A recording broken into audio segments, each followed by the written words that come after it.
और सरकार का दायित्व तो होता है कि देश की जनता और हर नागरिक को उस नकारात्मक प्रयोगों से हम लोग और तत्वों के से हम लोग जोड़ पाएं और सुरक्षित रख पाएं।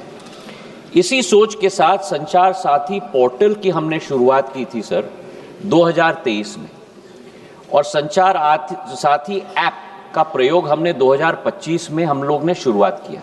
अब संचार साथी क्या है? संचार साथी एक ऐसा ऐप है जिसके आधार पर, जन भागीदारी के आधार पर, आज देश की एक एक जनता और नागरिक अपने आप को सुरक्षित रख सकता है फ्रॉड से, स्टोलन मोबाइल से, अपने स्टोलन मोबाइल को रिकॉर्ड कर सकता है, रिपोर्ट कर सकता है। और 20 करोड़ हिट सर हमारे पोर्टल पे हुए हैं, करीब 1.5 करोड़ ऐप डाउनलोड हुए, और इसी के आधार पर जन भागीदारी, इसकी सफलता, सॉफ्टवेयर तो हमने बनाई है सरकार ने, पर इसकी सफलता का श्रेय अगर किसी को जाता है तो जनता को जाता है सर, क्योंकि उनके उपयोग के आधार पर ही हम लोग सफल हो पाए।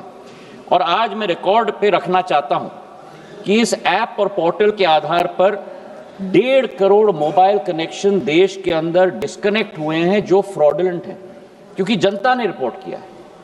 करीब 26 लाख स्टोलन हैंडसेट हम लोग ने ट्रेस किए, 7 लाख स्टोलन हैंडसेट जो उपभोक्ता है उसे हमने वापस भी कर दिया है, और 41 लाख मोबाइल कनेक्शन डिस्कनेक्ट हुए हैं, 6 लाख फ्रॉड हम लोग ने ब्लॉक किए।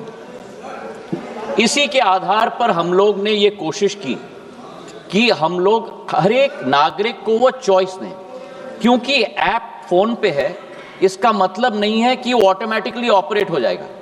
जब तक मैं उपभोक्ता के रूप में उसमें रजिस्टर ना करूं, तब तक वो ऑपरेट नहीं होगा।